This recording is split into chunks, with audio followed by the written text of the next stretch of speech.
दोस्तों, क्या आपने कभी सोचा है कि जब दुनिया भर की सरकारों के पास नोट छापने की मशीन है तो वो खूब सारे नोट छाप कर सभी को अमीर क्यों नहीं बनाती है। आप खुद ही सोचिए, अगर सभी के पास अनलिमिटेड पैसा आ जाए तो क्या होगा। तो जाहिर सी बात है, इससे सभी लोग बेहद अमीर हो जाएंगे, सबके सब अंबानी बन जाएंगे और फिर ना ही कोई गरीब रहेगा और ना ही कोई अमीर, और गरीबी भी पूरी तरह से खत्म हो जाएगी। और फिर किसी को भी काम करने की, मजदूरी करने की, सब्जी बेचने की जरूरत नहीं होगी। सुबह उठकर बस आपको पैसे उड़ाना है और फिर ना ही कोई किसान आत्महत्या करेगा और फिर किसी को भी सरकार से कोई शिकायत नहीं रहेगी और फिर सड़कों पर भी भीख मांगते हुए कोई नजर नहीं आएगा और चारों ओर सिर्फ खुशियां ही खुशियां होंगी। लेकिन दोस्तों, थोड़ा सा रुकिए। आई नो आप सभी के सभी ऐसा ही कुछ सोच रहे होंगे। अगर सरकार के द्वारा अनलिमिटेड पैसा छाप दिया गया है तो हर तरफ सिर्फ परेशानी ही परेशानी होगी।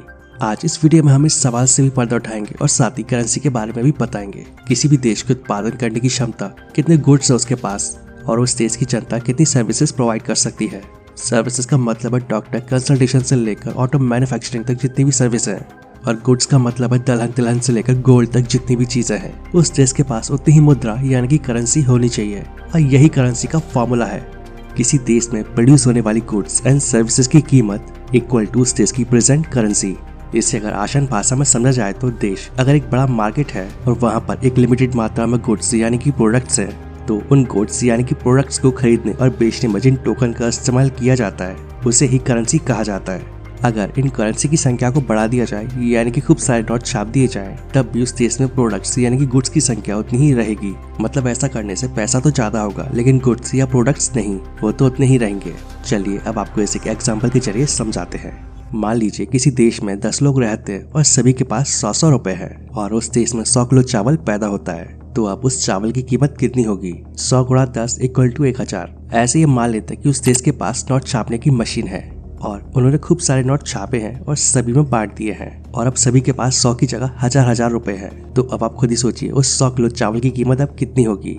1000 इंटू 10 इक्वल टू 10,000, यानी कि उन चावलों की कीमत अब 1000 रुपए से 10,000 रुपए हो गई। कहने का मतलब यह है कि सरकार जितने ज्यादा नोट छापेगी, महंगाई उतनी ही ज्यादा बढ़ेगी और इसी को मुद्रास्फीति यानी कि इन्फ्लेशन कहा जाता है। मतलब कि करेंसी का डिवैल्यूएशन हो जाएगा। अगर हम इसे एक दूसरे तरीके से समझे तो मान लीजिए कि सरकार ने ढेर सारे नोट छापे हैं और सभी में बांट दिए हैं और अब सभी के पास लाखों करोड़ों रुपए आ चुके हैं और अब हम मार्केट जाते एक ब्रेड का पैकेट लेने जिसकी कीमत होती है 40 रुपए, लेकिन दुकानदार वो चीज 40 रुपए में नहीं देगा क्योंकि वो जानता कि हमारे पास काफी पैसा है और दुकानदार का लालच भी बढ़ जाएगा और इसी तरह धीरे धीरे सभी चीजों की कीमतें आसमान छूने लगेंगी और ब्रेड से लेकर बिस्किट तक हर चीज के दाम काफी बढ़ जाएंगे। कच्चे माल से लेकर सभी तैयार चीजें आपको मिलेंगी जरूर, लेकिन उनकी कीमतें काफी ज्यादा बढ़ जाएंगी।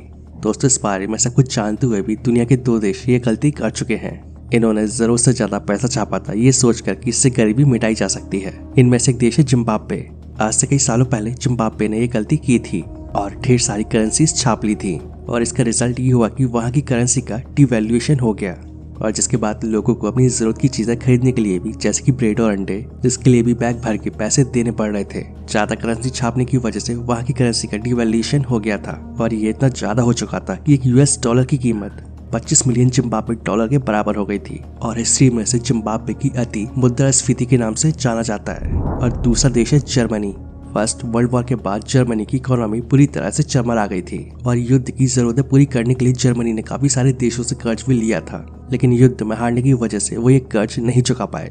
लेकिन इसके बाद जर्मनी ने सोचा कि वो खूब सारा पैसा छापकर अपना कर्ज चुका देंगे और फिर जर्मनी ने यही किया। उसने अनलिमिटेड पैसे छापे, लेकिन इसका रिजल्ट ये हुआ कि उसकी करेंसी का डिवैल्यूएशन हो गया और फिर यहाँ पर भी महंगाई आसमान छूने लगी। यानी कि जितने ज्यादा नोट छापे जाएंगे हमें उतनी ही ज्यादा महंगाई का सामना करना पड़ेगा और साथ ही ऐसा करने से उस देश का स्टॉक मार्केट भी जमीन पर आ जाएगा। दोस्तों, हम जिस नोट, करेंसी या फिर मुद्रा का इस्तेमाल करते हैं उनकी अपनी खुद की कोई वैल्यू नहीं होती है। उनकी सिर्फ एक एक्सचेंज वैल्यू होती है।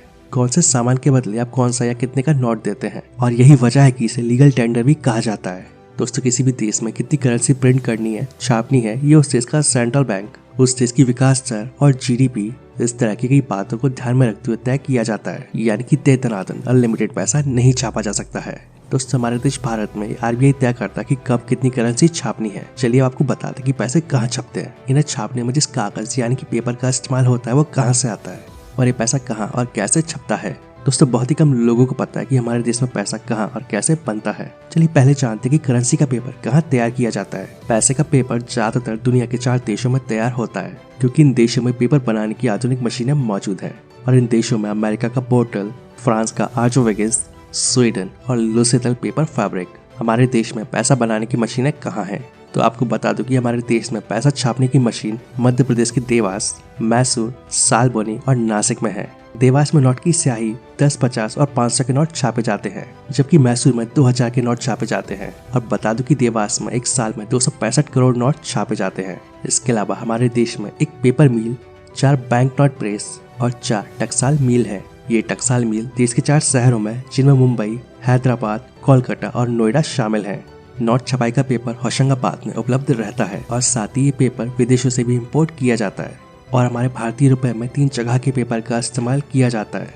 नोट बनाने में खास कॉटन से बने पेपर और स्पेशल तरह की स्याही का इस्तेमाल किया जाता है। ये स्याही देवास के बैंक नोट प्रेस और सिक्किम के स्विस फर्म यूनिट में बनती है। इन पैसों को कैसे छापा जाता है? तो आपको बता दो कि विदेश और होशंगाबाद से आए पेपर को सीमेंटर मशीन में डाला जाता है और इसके बाद इसे एक दूसरी मशीन इन ताबू में डाल दिया जाता है। इसके बाद मशीन से निकली नोटों की सीट पर अच्छे और खराब नोटों को अलग कर दिया जाता है और फिर सही नोटों पर नंबर्स डाले जाते हैं। और नंबर डालने के बाद एक नोट को बारीकी से चेक किया जाता है। जब नोट बनाते समय कुछ नोट खराब हो जाते हैं तो उन्हें बैंक में जमा कर दिया जाता है और फिर बैंक उन नोटों को मुख्यालय में भेज देता है। वहाँ पर उनकी जांच होती है और जिसके बाद उनकी जगह पर नए नोट छाप दिए जाते हैं। अब एक सवाल आता है कि ये पैसे हम तक कैसे पहुँचते हैं। दोस्तों इंडियन रिजर्व बैंक के देश में 18 कार्यालय हैं। अहमदाबाद, बेंगलुरु, बेलापुर, चेन्नई, चंडीगढ़, भोपाल, जयपुर, हैदराबाद, गुवाहाटी, कोलकाता, कानपुर, जम्मू, मुंबई, नागपुर, तिरुवनंतपुरम, भुवनेश्वर, पटना और लखनऊ। सबसे पहले ये नोट इन कार्यालय में ही पहुंचते हैं और इसके बाद इन्हें अलग अलग बैंकों तक भेजा जाता है और इसके बाद ही हम तक पहुंच पाते हैं। तो दोस्तों इंडियन करेंसी से जुड़ी ये जानकारी आपको कैसी लगी मुझे कमेंट करके जरूर बताएं और इस वीडियो को लाइक और अपने दोस्तों के साथ शेयर करना ना भूलें। तो आज के लिए बस इतना ही, मिलते हैं नेक्स्ट वीडियो में। जय हिंद, जय भारत।